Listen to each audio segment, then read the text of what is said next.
or the yellow pages under drug addiction or drug rehabilitation or just rehabilitation. If you have access to the internet, a Google or Yahoo search for drug rehabilitation will probably give you way more responses than you could ever use.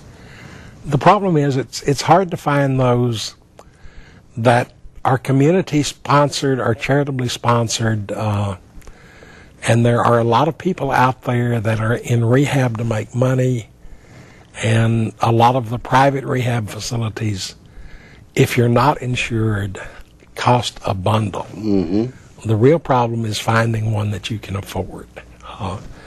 Maybe if someone's listening tonight that is associated with a rehab source, if you could give us a call, we could get your information out to the people, preferably a nonprofit organization of some kind. But anything else you want to add to that? No, cocaine is just a horrible, horrible addiction.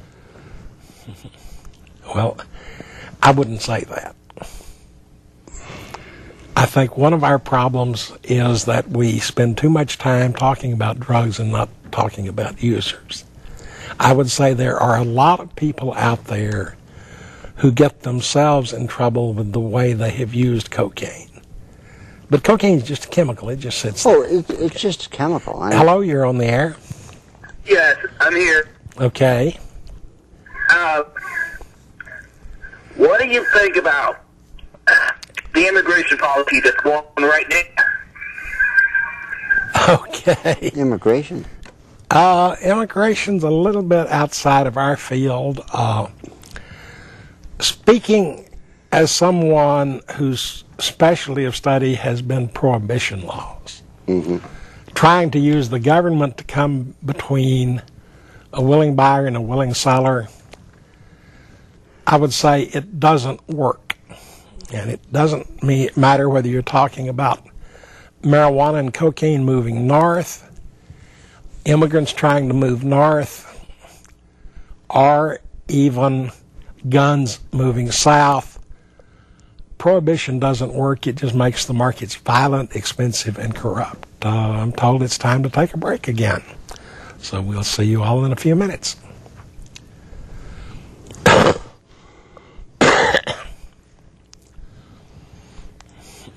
Should be building more rehab. This week in drug war history, June 1st, 1996. Noted actor and hemp activist Woody Harrelson was arrested and charged with cultivation of less than 5 marijuana plants after he planted 4 industrial hemp seeds in full view of Lee County Sheriff William Kilburn in Lexington, Kentucky.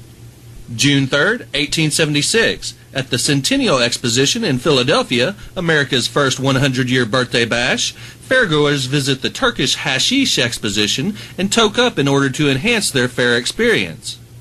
June 8, 1993. William F. Buckley in an interview said, "The amount of money and of legal energy being given to prosecute hundreds of thousands of Americans who are caught with a few ounces of marijuana in their jeans simply makes no sense. The kindest way to put it. A sterner way to put it is that it is an outrage and imposition on basic civil liberties and on the reasonable expenditures of social energy." June 11, 2001. The U.S. Supreme Court rules that the use by the police of a thermal imaging device to detect patterns of heat coming from a private home is a search that requires a warrant. June 13, 1994. The RAND Corporation releases a study finding that drug treatment is 7 times more cost-effective than law enforcement for reducing cocaine use. June 14, 2000. Best-selling author, cancer and AIDS patient, and high-profile medical marijuana activist Peter McWilliams is found dead in his Los Angeles, California home. Barred by a federal court order from using marijuana to counteract the extreme nausea caused by his AIDS drugs, McWilliams choked to death on his own vomit slumped on the bathroom floor.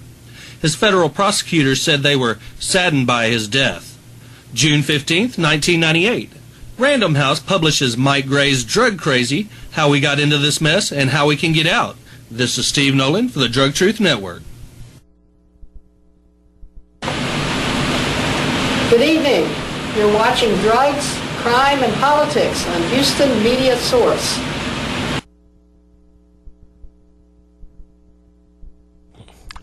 During the break, Clayton said to me that we should quit spending so much money on prisons and start spending some of it on rehab. Several years ago, the Rand Institute, Rand Corporation, published a study, and in the study they claimed that $1 spent on rehab and treatment did as much good as $7 spent on imprisonment, incarceration. And right now, the amount of money spent on putting people in prison in this country for drugs is just insane.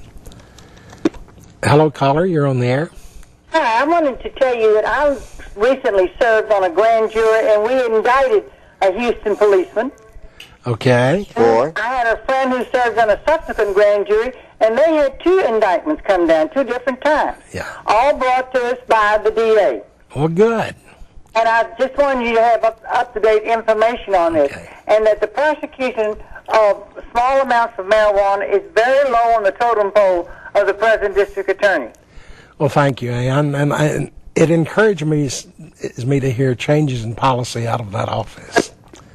Now, I think we saw an interesting this week out of Galveston, where the grand jury down there declined to indict Brandon Bakke of the Astros and several other people, and are looking into the conduct of the police who raided that wedding reception. One interesting thing that happens in cases like that is when there are videotapes of what's going on, it sometimes makes a big difference what the outcome is. I believe there's a group here in Houston that goes around and videotapes the police. There have been several of these in different places, and one thing I've been thinking, several years ago, states and cities started equipping their patrol cars with video cameras that turned on any time the flashing lights turned on. Technology is to the point now where you could put a little camera on a shoulder strap, just like the police wear their microphones now, and tape a full 8-hour shift of every policeman working so that every citizen encounter would be taped and there would be no questions. We have another caller.